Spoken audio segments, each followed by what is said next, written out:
সাথে আছি নবনীতা চৌধুরী। মূল আলোচনায় যাবার আগে চলুন জেনে নেই মার্কেন্টাইল ব্যাংক সংবাদ শিরোনাম। জেলের ভয় দেখালেও দলীয় সরকারের অধীনে নির্বাচনে যাবে না বিএনপি, সরকারের সঙ্গে আঁতাত করলে ভয়াবহ পরিণতির হুঁশিয়ারি। বিডিআর বিদ্রোহ হত্যা মামলার ডেথ রেফারেন্স ও আপিল শুনানি 28 ফেব্রুয়ারির মধ্যে শেষ করার নির্দেশ হাইকোর্টের। শিগগিরই রায় জানালেন অ্যাটর্নি জেনারেল। 6 মাসের মধ্যে কেন্দ্রীয় শহীদ মিনারের পাশে ভাষা জাদুঘর নির্মাণের নির্দেশনা বাস্তবায়নের নির্দেশ হাইকোর্টের। শিক্ষার্থী উত্ত্যক্ত করাকে কেন্দ্র করে স্থানীয়দের সঙ্গে শাহজালাল বিশ্ববিদ্যালয়ের শিক্ষার্থীদের সংঘর্ষ।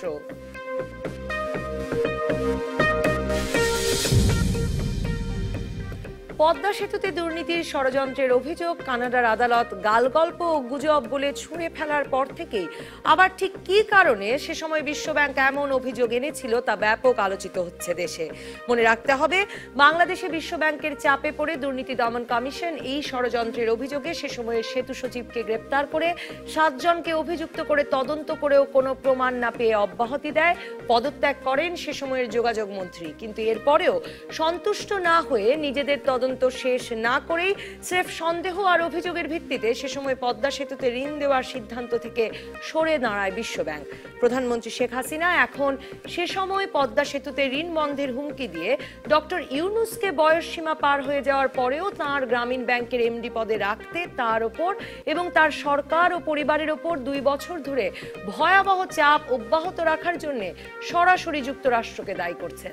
সে সময় কালকে আজাব হিসেবে বর্ণনা করা প্রধানমন্ত্রী কখনো সশরীরে এসে, কখনো ফোন করে, কখনো বা তার যুক্তরাষ্ট্র প্রবাসী ছেলেকে পররাষ্ট্র দপ্তরে ডেকে নিয়ে হুমকি ধামকি দেওয়ার জন্য সে সময়ের মার্কিন পররাষ্ট্রমন্ত্রী হিলারি ক্লিন্টন সহ নানা পর্যায়ের মার্কিন কর্মকর্তাদের সরাসরি অভিযুক্ত করেছেন।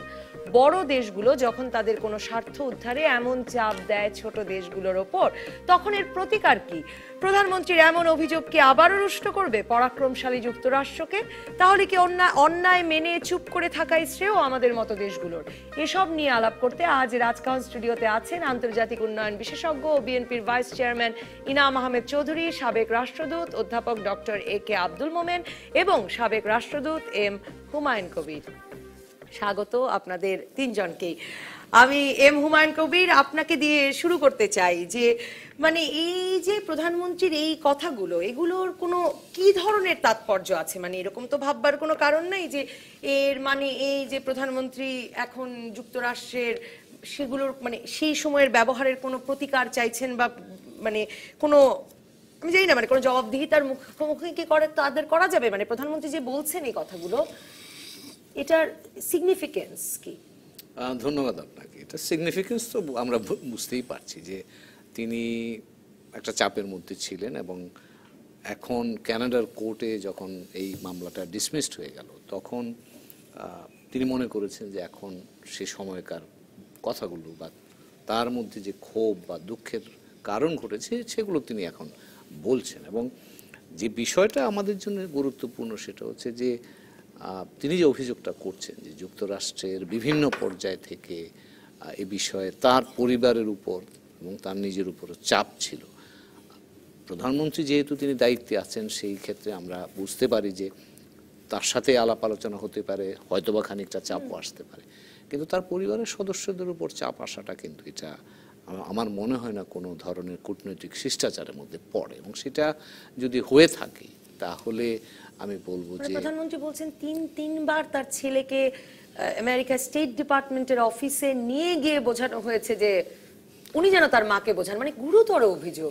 এটা হওয়া উচিত না, বাঞ্ছনীয় তো নয়। এবং সেই জায়গাতে আপনি যেমনটা বলছিলেন যে এটা কোনো প্রতিকার আমরা আমাদের কথাগুলো বলেছি এবং এই ধরনের ঘটনা যদি ঘটে থাকে তাহলে নিশ্চয়ই আমরা কূটনৈতিক পর্যায়ে মার্কিন যুক্তরাষ্ট্রের কাছে এই বিষয়গুলো তুলতে পারি এবং বলতে পারি যে এটা তো কূটনৈতিক শিষ্টাচারের বাইরে কিছু ঘটনা ঘটেছে, এবং সেটা যদি হয়ে থাকে নিশ্চয়ই আমরা আমাদের মতো করে এবং তাদের দৃষ্টি আকর্ষণ করে আমরা এই ধরনের ঘটনা, এখন তো আর পেছনে যাওয়া যাবে না, দুই দেশের সম্পর্কের ব্যাপারে তো আর বিচার আদালতও হবে না, যেটা করা যেতে পারে অন্তত তাদের কাছ থেকে যদি আমরা দুঃখ প্রকাশটাও পাই যে তারা কাজটা ঠিক করেনি, সেইটুকু যদি তারা মেনে নেয়, তাহলে আমি মনে করব যে তারা তাদের দায়িত্বটা নিলেন। কাজে সেই জায়গায় এখন আমাদের দিক থেকে এই অভিযোগগুলো আসছে, মাননীয় প্রধানমন্ত্রী বলছেন, কাজে অবিশ্বাস করার কোনো কারণ নেই। এখন মার্কিন যুক্তরাষ্ট্রের দিক থেকে তাদের কোনো বক্তব্য আছে কিনা সেটা জানবার অধিকারও তো আমাদের আছে, কারণ এই গুরুতর অভিযোগ কিন্তু যে এই ধরনের ঘটনায় যদি চাপ দেওয়া হয়ে থাকে তাহলে চাপটা যৌক্তিক হলে আপত্তি নেই, কিন্তু সেটা যদি অযৌক্তিক চাপ হয়ে থাকে তাহলে একটা স্বাধীন সম্মানজনক জাতি হিসাবে তো আমরা নিশ্চয়ই আরেকটা দেশের কাছে, সেটা বড় হোক ছোট হোক, মার্কিন যুক্তরাষ্ট্র যথেষ্ট পরিমাণে শক্তিশালী দেশ ঠিক আছে, কিন্তু স্বাধীন জাতি হিসেবে আমাদেরও তো আত্মমর্যাদা আছে। কাজে আত্মমর্যাদার ভিত্তিতে তারা যদি অন্যায় কোনো চাপ আমাদের উপর দিয়ে থাকে, সেটা যে কোনো সময় দিয়ে থাকুক, তার একটা জবাব আমরা নিশ্চয়ই চাইতে পারি। আমাদের কূটনৈতিক পর্যায়ের মাধ্যমে বা কূটনৈতিক মাধ্যমকে ব্যবহার করে আমরা সেটার একটা সুরাহা চাইতে পারি। ইনাম আহমেদ চৌধুরী, আমরা কি একটা জবাব চাইতে পারি? মানে হ্যাঁ, নিশ্চয়ই। অ্যাকচুয়ালি রাষ্ট্রদূত হুমায়ুন কবির যে বলেছেন আমি সমর্থন করছি, যে তিনি এই যে প্রসঙ্গ তুলে ধরেছেন, কিন্তু আমি আরেকটু মানে বলবো, এটা শুধু যে শিষ্টাচার বিরুদ্ধে হবে, এই যে পরিবারের লোকজনদের ডেকে নিয়ে, স্টেট ডিপার্টমেন্টকে ডেকে নিয়ে তাকে হুমকি ধামকি দেয় এবং তার উপর চাপ প্রয়োগ করে, যে কোনো চাপই অযৌক্তিক হতে পারে না। হ্যাঁ, আমি এটাও জানতে চাইতাম যে কোনো যৌক্তিক হতে, এটা অযৌক্তিক, এবং এই ধরনের একটা বিরাট স্টেট ডিপার্টমেন্ট করেছে, এটা কোনো ব্যক্তিগত state department, ministry of foreign affairs করেছে এটা, এবং এটা আমেরিকার মতো একটা দেশের পক্ষে এ ধরনের এটা অত্যন্ত অবৈধ, এ ধরনের একটা দুরাচার করা, এটা তো কিছুতেই গ্রহণযোগ্য নয়। এটা আমার কাছে মনে হয় যে এই জিনিসটা এটা অত্যন্ত উপরের লেভেলে স্টেট ডিপার্টমেন্টের সঙ্গে টেক আপ করা উচিত, যে তারা এভাবে কি করে হতে পারে ডেকে নিয়ে চাপ দেয়া, তার উপর স্টেট ডিপার্টমেন্ট থেকে, এটা কিন্তু ব্যক্তিগত পর্যায়ে নয়, এটা সরকার থেকে সরকারের পর্যায়ে এসে যাচ্ছে প্রায়, এ ধরনের একটা চাপ প্রয়োগ করা, এটা শুধু আমি এটা বলবো যে শুধু শিষ্টাচারের বিরুদ্ধে নয়, এটা দুরাচার এবং সম্পূর্ণ অন্যায়, এটা আইন বহির্ভূত। তারপর যে এটা তো তাদের জবাবদিহি করা উচিত হবে, এর প্রসঙ্গে আমরা তাদের কাছে জবাবদিহি করতে পারি, এবং কূটনৈতিক পর্যায়ে এটা আমাদের ওঠানো উচিত। দেশ হিসেবে আমরা ছোট দেশ হতে পারি, দুর্বল দেশ হতে পারি, কিন্তু আমাদের আত্মমর্যাদা রয়েছে, আমরা সভরেইন একটা দেশ। এভাবে স্টেট ডিপার্টমেন্ট ডেকে নিয়ে এসব আবল তাবল কথা বলবে, এটা তো কিছুতেই গ্রহণযোগ্য নয়। কিন্তু মানে আমেরিকার সাথে যখন আমাদের সম্পর্ক খুব ভালো, মানে অন্তত যখন সাবেক পররাষ্ট্রমন্ত্রী এলেন গত বছর, তখনও আমরা শুনছিলাম যে মানে সবচেয়ে ভালো পর্যায়ে পৌঁছেছে মার্কিন যুক্তরাষ্ট্র এবং বাংলাদেশের সম্পর্ক। তারপর প্রশাসনে একটা বদল এলো, এই সময়ে আমাদের প্রধানমন্ত্রী এই কথাগুলো বারবার বলে কি আরেক রকমের মানে মার্কিন যুক্তরাষ্ট্রকে আবার খেপিয়ে তোলার একটা রিস্ক নিচ্ছেন নাকি? না, আমি সে সম্পর্কে বলতে চাই না। কথা হচ্ছে যে তিনি যা বলেছেন আমরা সে সত্য ভাষণ বলে মেনে নিচ্ছি, তাই না? সুতরাং এই পর্যায়ে ভাষণ বিপদে ফেলবে না। হ্যাঁ, কথা হচ্ছে কিন্তু এই প্রসঙ্গে এটাও ঠিক যে তারা যদি এসব জিনিস করে থাকে, আমার কাছে মনে হয় না পৃথিবীর কূটনৈতিক ইতিহাসে এ ধরনের নজির আছে, আমি অন্তত শুনিনি। না, নজির নাই শুনিনি নাকি? কোনো প্রধানমন্ত্রী গিয়ে বলেন না যে তাকে চাপ দেওয়া হয়? মানে আমেরিকা অন্য দেশকে বিভিন্ন কারণে চাপ দিচ্ছে, না, প্রধানমন্ত্রীকে চাপ দেওয়ার কথা বোঝা গেল যে চাপ দেয়, কিন্তু তার পরিবারের লোকদের স্টেট ডিপার্টমেন্টে ডেকে নিয়ে চাপ দেয়া, এটা হচ্ছে অন্য ব্যাপার, সম্পূর্ণ অন্য ব্যাপার এটা। সুতরাং প্রধানমন্ত্রী বা সরকারকে তো চাপ বিভিন্ন সময় দেওয়া হয়, বিভিন্ন উপায়ে দেওয়া হয়, সেটা হচ্ছে আরেকটি ব্যাপার।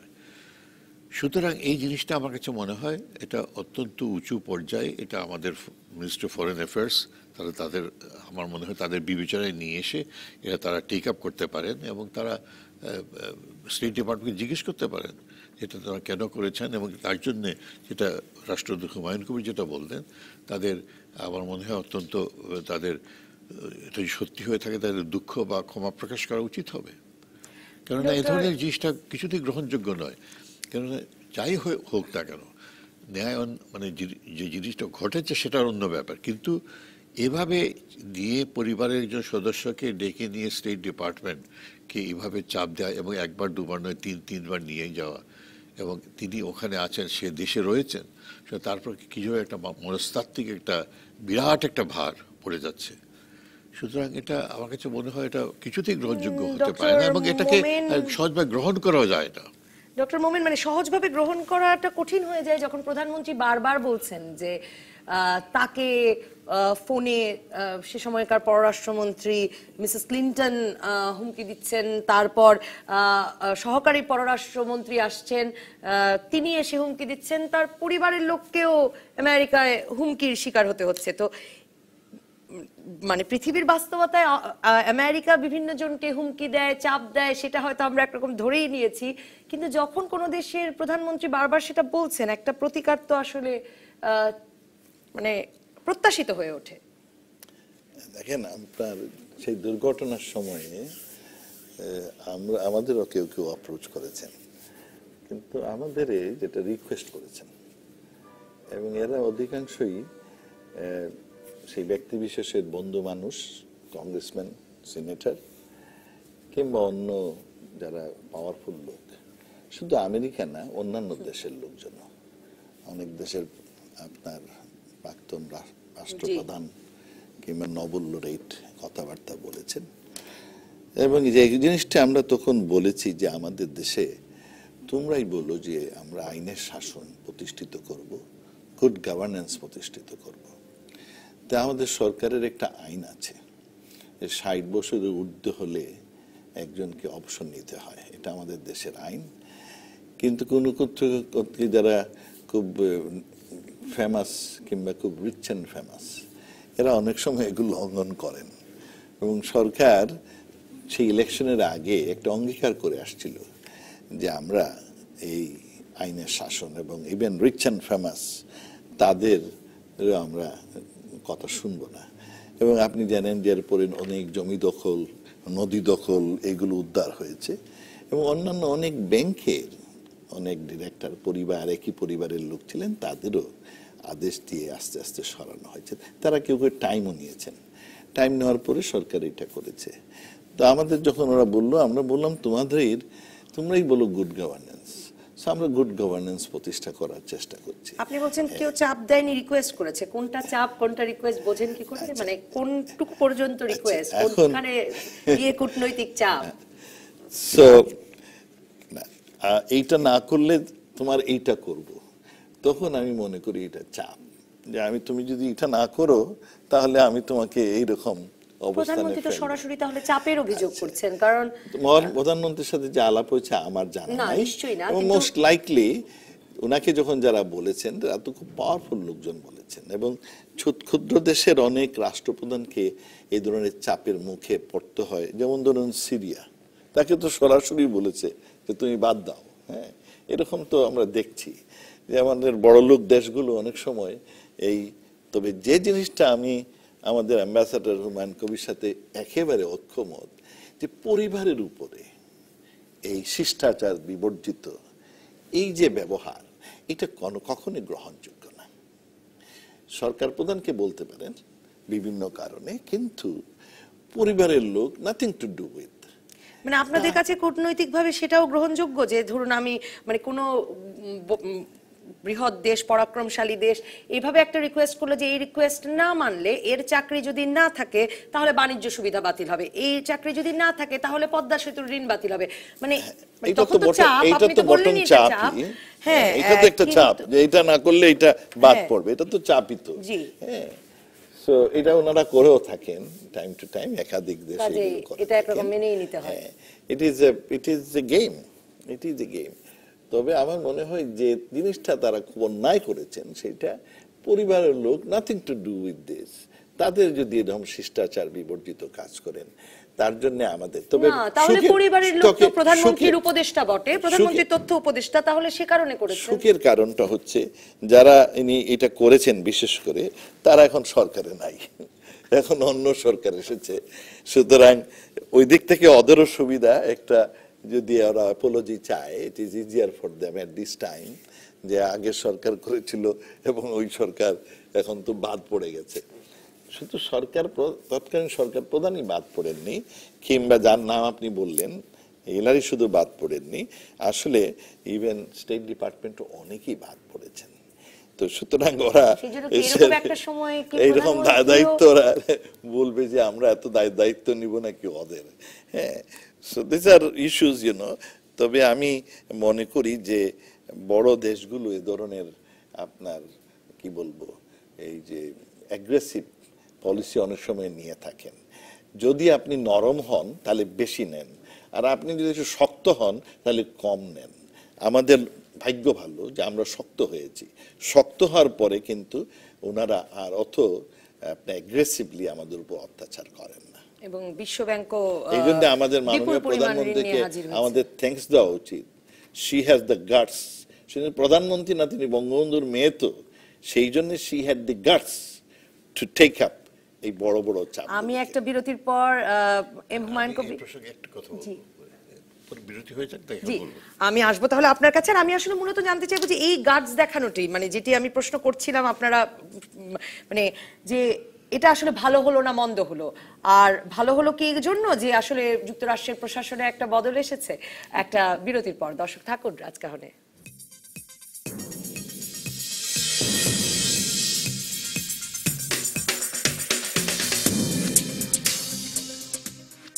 ফিরে এলাম রাজকাহনে।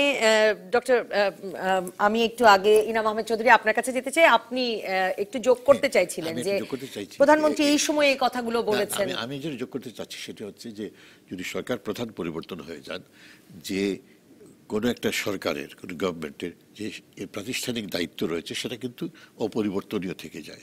এখন স্টেট ডিপার্টমেন্ট যে কাজ করেছে, state department will be held responsible for that irrespective of the fact যেখানে কে আছেন প্রেসিডেন্ট, কে আছেন প্রেসিডেন্ট কে নেই, বা সেক্রেটারি অফ স্টেট কে আছেন কে নেই, তার উপর কিন্তু নির্ভর করছে না। এটা নির্ভর করছে যে state department as such the government of United States has done it. সুতরাং এটা ওইভাবে আমাদের নিতে হবে যে আমরা ওই প্রধানমন্ত্রী চলে গেছেন, ওই প্রেসিডেন্ট চলে গেছেন, সেক্রেটারি চলে গেছেন, এই জন্য তাদের দায়িত্ব চলে গেছে, সেটা কিন্তু নয়। কারণ তারা যেটা করেছে সেটা কিন্তু তাদের রয়েই গেছে।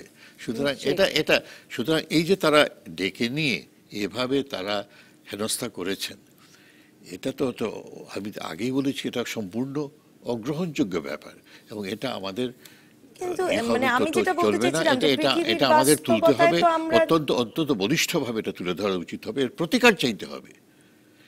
এটা তো যে সে কথা নয়। এম হুমায়ুন কবির, মানে এর চেয়েও তো অনেক মানে একেবারে আমেরিকা সরকার বদলে চাপ দিচ্ছে, আমেরিকা তার মানে আমরা মানে এটা উদাহরণ তো একদম ছড়িয়ে ছিটিয়ে আছে যে আমেরিকা দেশ কিভাবে চলবে, কোন রাজনৈতিক দল ক্ষমতায় থাকবে সেগুলো ঠিক করছে। এমনকি আমাদের প্রধানমন্ত্রীর আগে অভিযোগ করেছিলেন যে যুদ্ধাপরাধের বিচার কার্যকর করবার সময়ও উনি আমেরিকা থেকে ফোন পেয়েছেন। তো এগুলো তো আমেরিকা করতেই থাকে, কাজেই করলেই আসলে কি করার আছে আমাদের মতো ছোট দেশগুলো? ওটা হচ্ছে আরেকটা ব্যাপার, কিন্তু যেটা হচ্ছে ডিপার্টমেন্ট অফ স্টেট ডিপার্টমেন্ট যা করেছে, state department should be held responsible for this, এবং এটা তারা করেই থাকে বলে করতে থাকবে, এটা কিন্তু ঠিক গ্রহণযোগ্য হলো না।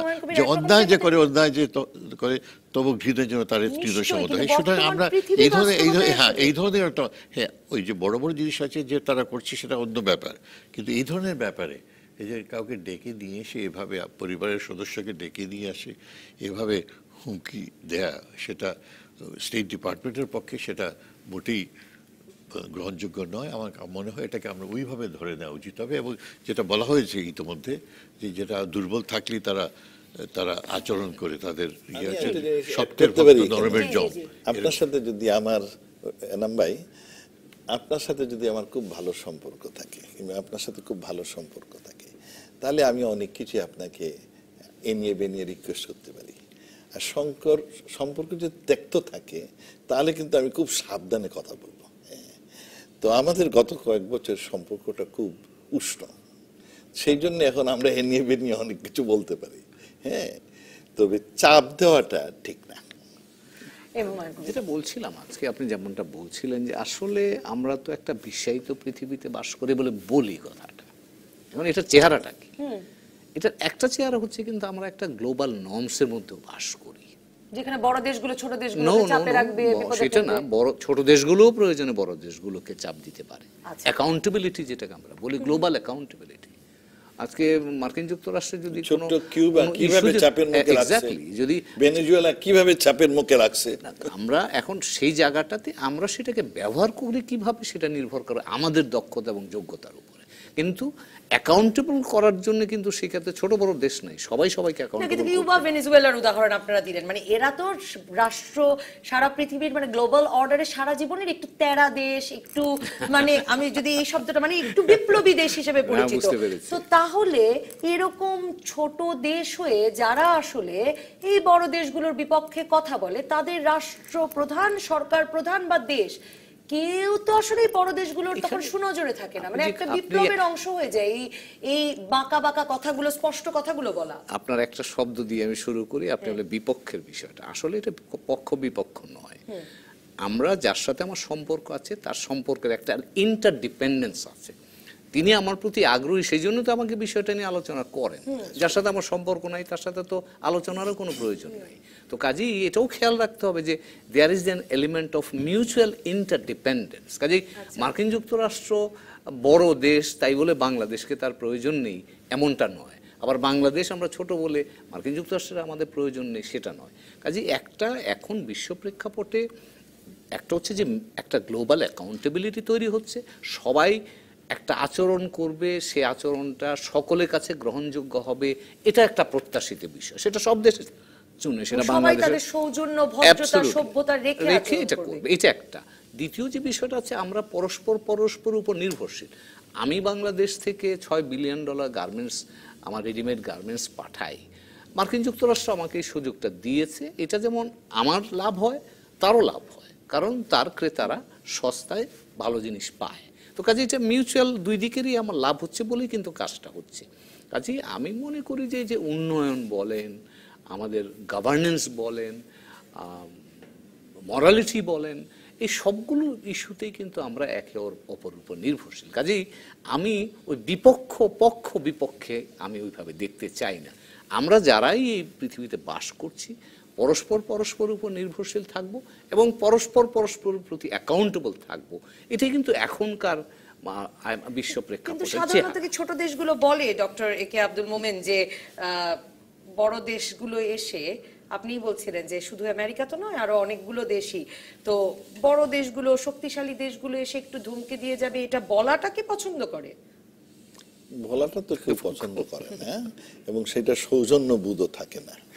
আমরা এই ওটা যেটা হুমায়ুন কবির সাহেব বললেন, যে আমাদের পররাষ্ট্র নীতিতে, আমাদের একে অপরের সাথে সম্পর্ক নীতিতে আমরা একটা সৌজন্যবোধ, আন্তর্জাতিক সৌজন্যবোধটা আমরা, এজন্যে ছোট হোক বড় হোক ডাজ নট ম্যাটার, সবার প্রতি একটা সৌজন্যবোধ থাকে।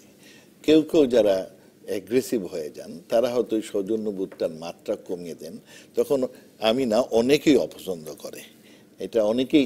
এই জন্য দেখেন এই ছোট ছোট দেশ, তাদের পক্ষে সপক্ষে অনেক লোকজন, তো তাদের আমরা যেহেতু তাদের কিছু করতে পারি না, ক্ষমতা নাই, শক্তি নাই, কিন্তু in the long run they lose friends, তারা তাদের বন্ধুদের হারায়। আমরা কিন্তু সেখানে সম্মানের সাথে থাকি। আমি যে জিনিসটা পছন্দ করেছি সেটা হচ্ছে যে আমাদের শুধু তুমি বলেই বেড়াবা আর আমি কিছু বলবো না, এরকম এত তো আমি এই বিজয়ের জাতি এত নির্ভরে থাকি। এবারে এই যে প্রধানমন্ত্রী যে বক্তব্যটা দিয়েছেন, এতে আগামীতে ওরা 2-3 বার চিন্তা করবে যে আমাকে আসে। প্রধানমন্ত্রী তো বিশ্ব ব্যাংককে দোষ দেওয়া একদম মানে বন্ধ করে দিয়েছেন, মানে পুরো পদ্মা সেতুর ঘটনাটাতে এখন আসলে মূল অভিযুক্ত হয়ে দাঁড়াচ্ছেন বাংলাদেশের ডক্টর ইউনূস এবং যুক্তরাষ্ট্র। এবং আমি যদি ধরি যে যুক্তরাষ্ট্রই বিশেষভাবে, বিকজ মানে কারণ তিনি স্পষ্ট বলছেন যে তার মানে একজনের ব্যক্তিগত বন্ধুত্ব রক্ষায় যুক্তরাষ্ট্রের পুরো পররাষ্ট্র দপ্তর কাজ করছে। হ্যাঁ, তখন আমাদের উপরে তো অবশ্যই চাপ ছিল, যথেষ্ট চাপ ছিল, এবং এইগুলো তো মানতেই হবে। এবং সেই প্রেক্ষিতে বাংলাদেশের পজিশনটা দেখিয়েছে যে আমরা আইনের শাসন করার জন্য আমরা আমাদের দেশের আইন মেনে চলবো, আমাদের এটা কিছু করার নেই। কোর্টে গেছে, কোর্ট মেক দ্য ডিসিশন। তোমাদের দেশে কোর্টে করলে কোর্ট মেক্স দ্য ডিসিশন। এই যে আমরা একটা স্ট্যান্ড নিয়েছিলাম, এটা কিন্তু তারা ভিতরে ভিতরে প্রশংসা করে, ভিতরে প্রশংসা করে যে বাংলাদেশের ঠিক আমরা উই টুক আপনার প্রিন্সিপাল পজিশন, প্রিন্সিপাল পজিশন ছোট হোক বড় হোক তাকে কিন্তু ভিতরে ভিতরে সবাই পছন্দ করে।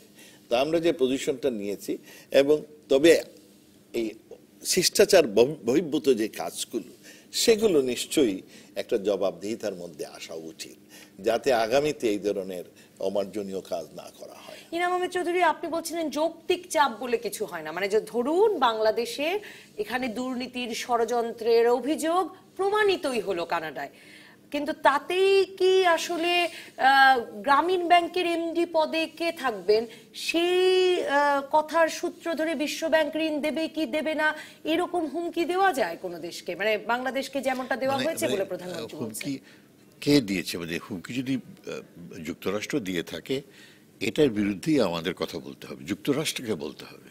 আমাদের পররাষ্ট্র মন্ত্রণালয় থেকে বা সরকারের পর্যায় থেকে যুক্তরাষ্ট্রের কাছে তুলে ধরতে হবে যে আপনারা অযাচিতভাবে এ ধরনের চাপ কেন প্রয়োগ করছেন। এটা ব্যক্তিবিশেষের বন্ধুত্বের জন্য হোক বা যে কারণে হোক না কেন, ব্যাপারটি হচ্ছে একটি দেশ এ ধরনের একটা চাপ সৃষ্টি করছে এবং দেশের পররাষ্ট্র মন্ত্রণালয় স্টেট ডিপার্টমেন্ট থেকে তারা করছেন, সেটা তো গ্রহণযোগ্য, সেটা সেই ব্যাপারটা অন্যভাবে এটা হচ্ছে। হ্যাঁ, আর ওই যে বিশ্ব ব্যাংকের ব্যাপারে, বিশ্ব ব্যাংকে আপনারা জানেন আমাদের এক্সিকিউটিভ ডিরেক্টর আছেন একজন, আমাদের অল্টারনেট এক্সিকিউটিভ ডিরেক্টর আছেন।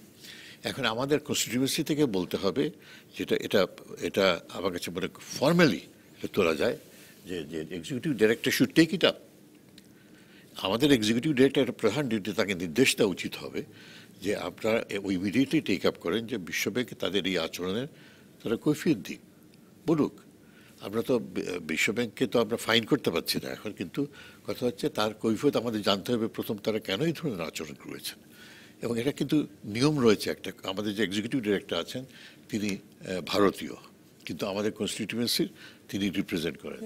আমাদের অল্টারনেটিভ এক্সিকিউটিভ ডিরেক্টর যে আছেন তিনি বাংলাদেশের, এবং তিনি তাকে মানে সহযোগিতা করেন। কিন্তু আমাদের এক্সিকিউটিভ ডিরেক্টরকে আমাদের বলতে হবে যে আমরা একটা জবাব চাই। বিশ্ব ব্যাংকে কি সব দেশের একজন প্রতিনিধি হিসেবে একজন এক্সিকিউটিভ ডিরেক্টর থাকেন? কারো কারো একজন একটা দেশের একজন আছেন, গ্রুপ অফ কান্ট্রিজ, একটা দেশের একজনও থাকতে পারেন, বড় দেশ হলে বা তাদের। তাহলে তো আমরা সেই গ্রুপটিকেও জানাতে পারি যে আমাদের আমি সঙ্গে কি সেটাই বলছি, হয়েছে। সেইটাই বলছি আমাদের, এবং তার জন্যই রয়েছেন এক্সিকিউটিভ ডিরেক্টরের দায়িত্ব হচ্ছে সেটা আমাদের গ্রুপের স্বার্থ বা গ্রুপের যেসব রাষ্ট্র রয়েছে সদস্য তাদের স্বার্থ রক্ষা, সেটাই হচ্ছে তার প্রধান দায়িত্ব, এবং তিনি সেটা তুলে ধরবেন।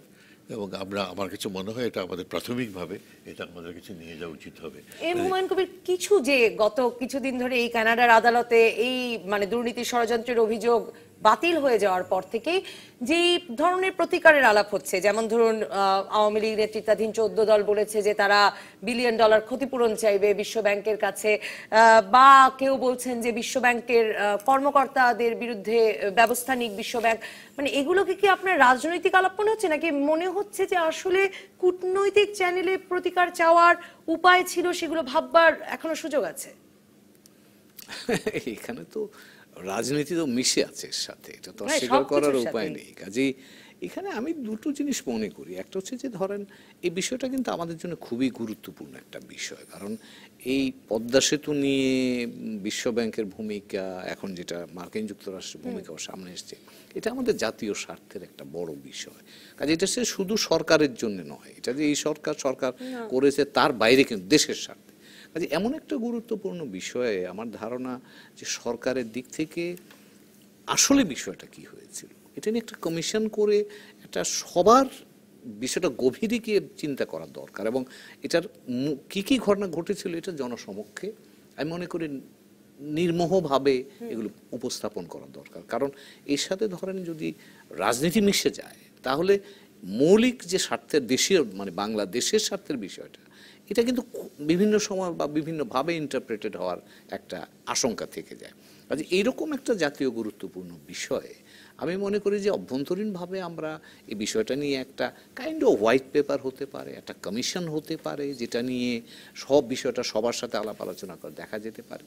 আর অন্যদিকে বাইরের দিক থেকে যেটা হচ্ছে যে আমার ধারণা ওয়ার্ল্ড ব্যাংক বা বিশ্ব ব্যাংক ইতিমধ্যেই কিন্তু তাদের অবস্থানের দুর্বলতাটা তারা মেনে নিয়েছে, এবং গত কিছুদিন আগেই তো বিশ্ব ব্যাংকের প্রেসিডেন্ট এখানে এসে বাংলাদেশের প্রশংসা করেছেন, এবং এই বিষয়টা যে ঘটনা ঘটেছিল উনার আসার আগে, রাইট, হ্যাঁ। এবং ওই ওনারা লোকের last day of his office. Absolutely. তো কাজে এখন যেটা হয়েছে যে এই বিষয়টার পেছনে ফেলে কিন্তু আমরা অনেক দূর সামনে চলে এসেছি।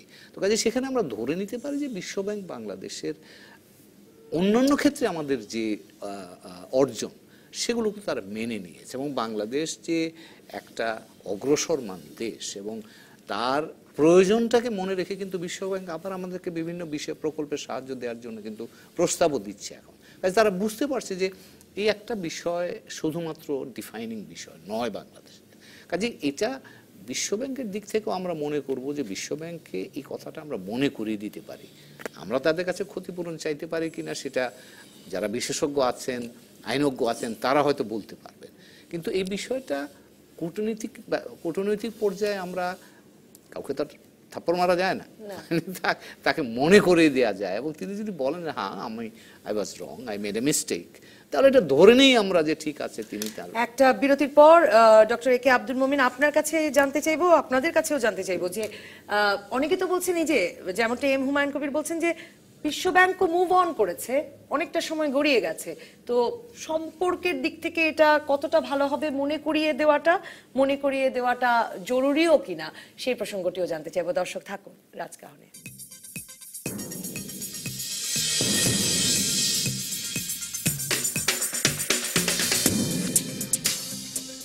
ফিরে এলাম রাজকাহনে। ডক্টর এ কে আব্দুল মোমিন আপনার কাছে জানতে চাই যে এম হুমায়ুন কবির বলছিলেন যে বিশ্বব্যাংককে জানান দেওয়ারও একটা প্রয়োজন আছে, যে তারা কিন্তু মানে এই সময়টা কি আসলে ভালো হবে কিনা, কারণ ধরুন বিশ্বব্যাংকও মুভ অন করেছে, আমাদের সঙ্গে উন্নয়ন সহযোগী হিসেবে আমরা প্রচুর কাজ করছি, বাংলাদেশের সঙ্গে যুক্তরাষ্ট্রের সম্পর্ক এখন ওই সময়টা পেরিয়ে, যে সময়টাকে প্রধানমন্ত্রী আজাব বলছেন, সেই সময়টা পেরিয়ে এখন খুব ভালো একটা অবস্থায় আছে। মানে কি দরকার এখন ঘাটাঘাটি? অগ্রসরমান জাতি, আমরা উন্নয়নের মহাশকে পাড়ি দিয়েছি, আমাদের অনেক অনেক কিছু করার সময়। আমরা পিছের দিকে কম থাকি, সামনের দিকেই তাকাবো। আর আমরা যে অবস্থানে আছি এইটা একটা ভালো সময়, কারণ এই জন্যে যে বিশ্বব্যাংক নিজের অপরাধ বুঝতে পেরেছে এবং এর ফলেই তার প্রেসিডেন্ট, তার চিফ ইকোনমিস্ট সব এসে আমাদের অনেক গুণগান গেয়েছেন। আর এখনো যখন দেখেন এই যে আগের সরকার, আমেরিকার সরকার চলে গেছে, আমরা কিন্তু বলেছি এটা ভালো, তত স্মরণ থাকবে, কিন্তু এরপরে আমরা এগুলো বাদ দিয়ে পরে উই শুড মুভ অন। আমার ব্যক্তিগত ধারণায় যে ঝগড়াঝাটি করে খুব সুবিধা হয় না, বরং উন্নয়ন। প্রধানমন্ত্রী যে বলছেন একরকম আসলে আমাদের কাছে বিচার দিচ্ছেন, মানে আমরা সাধারণ মানুষ শুনবো, শুনে জানবো যে তিনি একটা চাপেও শক্ত ছিলেন, পার স্মরণ হয়েছেন, করিয়ে এটা দিচ্ছেন দ্য লেসন্স লার্ন, তোমরা একটা জ্ঞান দিচ্ছেন যে তোমাদের এই অবস্থা ছিল, তোমরা সাবধান, আগামীতে এরকম করো না। আমার মনে হয় সেটাই উনি দিচ্ছেন। প্রধানমন্ত্রী তো যে এরকম ফোরামগুলোতে বলছেন, এমনকি জার্মানিতে গিয়েও তিনি আসলে প্রবাসী বাঙালিদের ফোরামে বললেন, মানে এই ফোরামগুলোতে বলছেন, তাহলে তিনি কি আসলে ওদের কাছে খবর যাচ্ছে? বাংলাদেশি ফোরাম সেগুলো, সেখানে তিনি বলেছেন এবং জিনিসটাকে আবার তুলে ধরেছেন যে আমরা কিরকম প্রতিকূল পরিবেশে মোকাবেলা করেছি সাহসের সাথে, সেটা উনি তুলে ধরেছেন। আর সেই সাথে ওরাও জানবে যে আমরা মোকাবেলা করেছি, তোমাদের কথা আমরা ভুলি নাই। হ্যাঁ, তবে তোমাদের আমরা তো অগ্রসরের দিকে যেতে চাই, সুতরাং উই মুভ ফরওয়ার্ড। এখন আমাদের এই 21 মাস, আমাদের রাষ্ট্রভাষার মাস, আমার কাছে খুব, এই গত পরশু আমি মানে এই বাইরে গেছিলাম, আমার খুব দুঃখ লাগে। দুঃখটা কি জানেন, যে আমরা বাংলা ভাষার জন্য অনেক বক্তব্য দিই, আমি জাতিসংঘে বাংলাকে দাপ্তরিক ভাষার জন্য অনেক চেষ্টা চরিতার্থ, কিন্তু আমি যখন দেখি বাংলাদেশে অনেক ধরনের বিদেশি বিমান আসে, মনে করেন আমিরাত, ইত্তেহাদ কিংবা কাতার, এগুলো আসে, আর প্লেনে আমি হেঁটে হেঁটে সব জায়গায় দেখি যে প্রায় 99% হচ্ছে বাংলাদেশি প্যাসেঞ্জার, বাংলাদেশি নাগরিক, এরা বাংলায় কথা বলে, ইংরেজিও তো বুঝে না, আরবিও বুঝে না, কিন্তু সেইখানে বাংলায় কোনো অ্যানাউন্সমেন্ট দেয় না, কদাচিৎ ঝগড়া করলে তখন দেয়।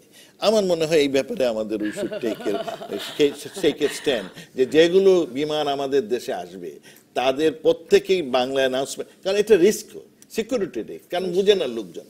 আরেকটা জিনিস বলি, আমি কদিন গেলাম আমাদের শহীদ, সে তো আমরা এরকম স্বপ্ন দেখলে এরকম স্বপ্নও দেখতে পারি যে আমাদের বিমানেই আমরা চলাচল করতে পারবো। আরেকটি বলি, আমাদের এই শহীদ মিনারে গেলাম, আমি আমার কিন্তু ডক্টর এ কে আব্দুল মোমিন সাভারে গেলাম, সেইগুলো যখন বড় অনুষ্ঠান হয় বা দিয়ে আসে তো খুব সুন্দর সাজিয়ে রাখে, এমনি সময় একটা বাতিও থাকে না, একটা ন্যাশনাল ফ্ল্যাগও থাকে না। ডক্টর আমার একে মনে হয় এগুলোতে আপনি কি মনে করেন না, এটাই আপনার কাছে আমার শেষ প্রশ্ন, যে এম হুমায়ুন কবির যেটা বললেন যে একটি শ্বেতপত্র প্রকাশ করা দরকার, যে কি ঘটেছিল, মানে এরকম করে এক এক জায়গায় অভিযুক্ত করা এবং তারপরে এক একজনকে অভিযুক্ত করা এবং তার আবার একটা রাজনৈতিক পক্ষ বিপক্ষ থাকা, এরকম একটি ঘটনায় যেটিতে তো আমাদের দেশের ইমেজ দেশে বিদেশে একরকমের ক্ষতিগ্রস্ত হয়েছে। একটা শ্বেতপত্র থাকা প্রয়োজনীয় বলে মনে করেন? দেখেন, আমাদের ইমেজ অনেক উপরে উঠেছে। এই পদ্মা সেতু এরা যদি দুষ্টামি না করতো, আমাদের দেশের পথ্যও বাড়তো না, আমাদের ইমেজও বাড়তো না। আমার মনে হয় এর পরিপ্রেক্ষিতে আমাদের যেটা সবচেয়ে বড় লাভ হয়েছে, বাংলাদেশি জনগণের মধ্যে আত্মপ্রত্যয় বেড়েছে, কনফিডেন্স বেড়েছে, এবং এগুলোর লিডটা দিয়েছেন আমাদের মাননীয় প্রধানমন্ত্রী। ইনাম আহমেদ চৌধুরী, আপনি একমত কিনা এম হুমায়ুন কবিরের সঙ্গে যে একটা কি ঘটেছিল তার একটা কমিশন তৈরি করে তার একটা শ্বেতপত্র তৈরি করা যায়, নাকি আসলে যা হয়েছে তো ভালোই হয়েছে, আমরা আমাদের টাকা এখন যা হয়েছে পদ্মা ভালো সেতু হয়েছে, করছি? তাহলে তো আমরা অভিযোগ করতে পারি না। অভিযোগ যখন করা হচ্ছে তাহলে ভালো থেকে শিক্ষা গ্রহণ এবং শিক্ষা দেওয়ার কথা উঠছে, কথা বলছে, সেটা অন্য একটা দিক। দ্বিতীয়ত কথাটি হচ্ছে যে যেসব জিনিস হয়েছে, সাপোজ এখানটাতে একটা বিশেষ দায়িত্ব রয়েছে আমাদের এক্সিকিউটিভ ডিরেক্টর, আমাদের উচিত হবে আমাদের এক্সিকিউটিভ ডিরেক্টরের কাছ থেকে একটা ব্যাখ্যা চাওয়া, যে এটাকে ইমিডিয়েটলি পুট আপ করা এবং এটা to put it on record. এটা অবশ্যই দরকার, কেননা ভবিষ্যতে আমি বিশ্বব্যাংকের সঙ্গে বিশ্বব্যাংক সংশ্লিষ্ট ছিলাম, ওয়ার্ল্ড গভর্নর ছিলাম অনেকদিন, তাছাড়া অন্যান্য পরিচয় ডোনার্স ক্লাব এবং অন্যান্য বিশ্বব্যাংকের সঙ্গে বিভিন্ন সময় বিভিন্নভাবে কাজ করেছি ওতপ্রোতভাবে। আমার কাছে মনে হয় এই জিনিসটা যে আমরা ধরিয়ে দিতে চাই, তাহলে উচিত হবে এক্সিকিউটিভ ডিরেক্টর ওদের ইয়ের মাধ্যমে এটা পরিষ্কারভাবে তুলে ধরে, এবং তার জন্য যদি যেটা বলা হচ্ছে শ্বেতপত্র বা এই ধরনের ডিটেইলড অ্যাকাউন্ট যেটা বলা হয়ে থাকে সেটা তুলে ধরা ওইভাবে, কেননা এটা না হলে it will not be on record, এটাকে রেকর্ড থাকতে হবে। তাছাড়া আমরা তো ফাইন আমাদের পরবর্তীকালেও আমরা বিশ্বব্যাংকের কাছে চাইতে পারি আমাদের অত্যন্ত কম সুদে, কম ইন্টারেস্ট রেটে আমাদের অন্যান্য ইনফ্রাস্ট্রাকচার ফিনান্সিংয়ের জন্য তারা যেন মুক্ত, তাছাড়া কন্ডিশনারিটি তারা প্রচুর বিভিন্ন ক্ষেত্রে কন্ডিশনারি দিয়ে থাকে, এসব কন্ডিশনারি যারা হ্রাস করে এটা আমাদের অনুকূল করতে পারে। আর ওই যে বাংলায় অ্যানাউন্সমেন্ট ওসবের কথা কি বলবো, খুব রেলেভেন্ট নয়, সেটাকে বললাম না, কিন্তু একটা কথা শুধু বলছি, ওদের কথা হচ্ছে যে ওদের সিকিউরিটি কারণে যে তাদের কোনো ক্রু মেম্বার যদি বাঙালি না থাকে তাহলে তারা আমি প্রায় অনেক সময় আবার শুনেছিও, মানে তাদের ক্রু মেম্বার বাঙালি থাকলে আবার তারা দেয়, তাহলে দে শুড টেক এ বাঙালি। এই দুই স্যারের কাছ থেকে একটু নিয়ে বলি যে আমি তো বাংলাদেশ বিমান এই রুটটা চালাক সেটাই চাই, বিদেশি বিমানের চাইতে বা বিমান এয়ারলাইন্স গুলোর চাইতে আমরা কেন উৎকর্ষ হতে পারি না, উৎকৃষ্ট হতে পারি না, এই প্রসঙ্গটা আমি কেন অন্য এয়ারলাইন্সে বাংলা বলবে, আমার এয়ারলাইন্স কেন চলতে পারবে না, বা এই আমার এয়ারলাইন্স যেই রুটেই চলে সেই রুটেই লস করে কেন, মানে দ্যাট ইজ মাই পয়েন্ট। আমাকে ওর চাইতে উৎকর্ষ হতে হবে, উত্তম হতে হবে। এবং হুমায়ুন কবির শেষ মন্তব্য আজকের প্রসঙ্গে, যে আমি যে প্রসঙ্গটি ইনাম আহমেদ চৌধুরী তুলেছেন যে এভাবে হলে তো অন রেকর্ড থাকছে না আমাদের অভিযোগটা, আমি আসলে এই জায়গাটি বুঝতে চাইছিলাম যে আসলে কি আমরা অভিযোগটি অন রেকর্ড রাখতে চাইছি, নাকি অভিযোগটি করছি জনগণকে জানাচ্ছি যে এরকম চাপের মধ্যে আমাকে রাষ্ট্র পরিচালনা করতে হবে। আসলে যে প্রকল্পটি নিয়ে এই বিষয়টা ঘটেছে এটা কিন্তু বাংলাদেশের বড় প্রকল্পের শুরু আপনি যদি বলেন, কারণ পদ্মা সেতুর মতো আমরা এর আগে বঙ্গবন্ধু সেতু, যেটা এখন যমুনা সেতু বলতাম তখন, এটা হয়েছিল, এরপর এটা কিন্তু সবচাইতে বড়, এবং এখন কিন্তু বাংলাদেশ বড় বড় প্রকল্পে যাবে, এবং বড় প্রকল্প কিভাবে ম্যানেজ করতে হয়, কি ধরনের চ্যালেঞ্জ তৈরি হয়, এবং এতে ফিনান্সিংয়ের জন্য কি অবস্টাকলসগুলো হয়, এই বিষয়গুলো যদি আমাদেরকে জেনারেশনস, এটা তো একটা লেসনস লার্নড, কাজে এই লেসনটা কি আমরা শিখলাম সেটাকে যদি আমাকে রেকর্ড করতে হয়, স্যার যেমনটা বলেছিলেন, তাহলে আমার ধারণা এটার জন্য একটা শ্বেতপত্র হলে ভবিষ্যৎ জেনারেশনের জন্য এটা লেসন হিসেবে থাকবে, তারা প্রয়োজনে সেটার এই শিক্ষাটাকে ব্যবহার করতে পারবে।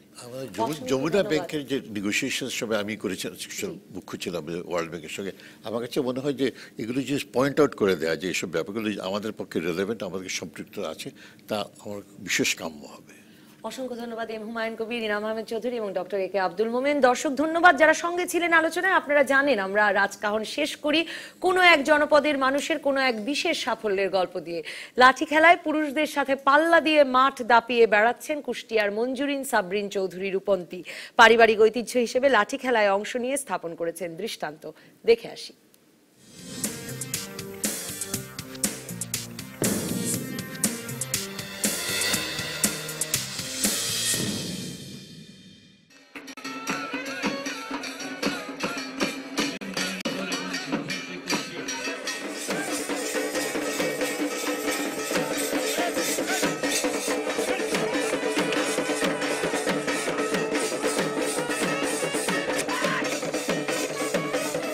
1933 সালে নিখিল বঙ্গ লাঠিয়াল সমিতি গঠন করেছিলেন সিরাজুল হক চৌধুরী ওরফে ওস্তাদ ভাই। দেশ স্বাধীনের পর এর নাম হয় বাংলাদেশ লাঠিয়াল বাহিনী। সিরাজুল হক চৌধুরী মারা যাবার পর এই বাহিনীর হাল ধরেন তার ছেলে মঞ্জুরুল হক চৌধুরী রতন। তার মৃত্যুর পর পারিবারিক এই ঐতিহ্য ধরে রাখতে এগিয়ে এসেছেন তার বড় মেয়ে মঞ্জুরিন সাবরিন চৌধুরী রূপন্তী। আমার বংশগতভাবে চলে আসছে দাদা, তারপর বাবা, তারপর আমি। এটা গ্রাম বাংলার ঐতিহ্য, এটা যদি আমরা ধরে না রাখি রাখবে কারা? ভালো লাগে বলেই খেলা। আর এখানে যারা আছে দেখবেন সবাই তাদের মন থেকে এখানে পারফরমেন্স করতেই আসে। রূপন্তীর ফুপু হাসনা বানু ছিলেন দেশের প্রথম নারী লাঠিয়াল। ফুপু ও বড় বোনের সাফল্য দেখে ছোট বোন মঞ্জুরিন আফরিনও লাঠি খেলায় হাতে খড়ি নিচ্ছেন।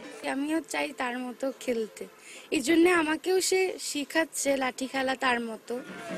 আত্মরক্ষার জন্য হলেও লাঠি খেলায় মেয়েদের এগিয়ে আসা উচিত বলে মনে করেন এই তরুণ লাঠিয়াল। অনেক রাত্রে যদি কোনো নারী বাসায় ফিরে বা তার কোনো প্রবলেম হয়, ফাঁকা রাস্তা, তার হাতে যদি একটা লাঠি থাকে অনেকটাই শক্তি সে পেতে পারে। গ্রাম বাংলার ঐতিহ্য হিসেবে লাঠি খেলার প্রচলন ধরে রাখতে এভাবেই সবার সহযোগিতা চান রূপন্তী। DBC news desk. আপাতত বিদায় রাজকাহন থেকে। প্রতিদিন রাত 10টা পর্যন্ত সব খবরে খুঁজতে থাকুন রাজনীতি। তারপর রাত 10টা থেকে 12টা আপনার বিশ্লেষণের সঙ্গে মেলাবো আমার বিশ্লেষণ। তৈরি হবে নতুন রাজকাহন। থাকুন ডিবিসি নিউজের সঙ্গে।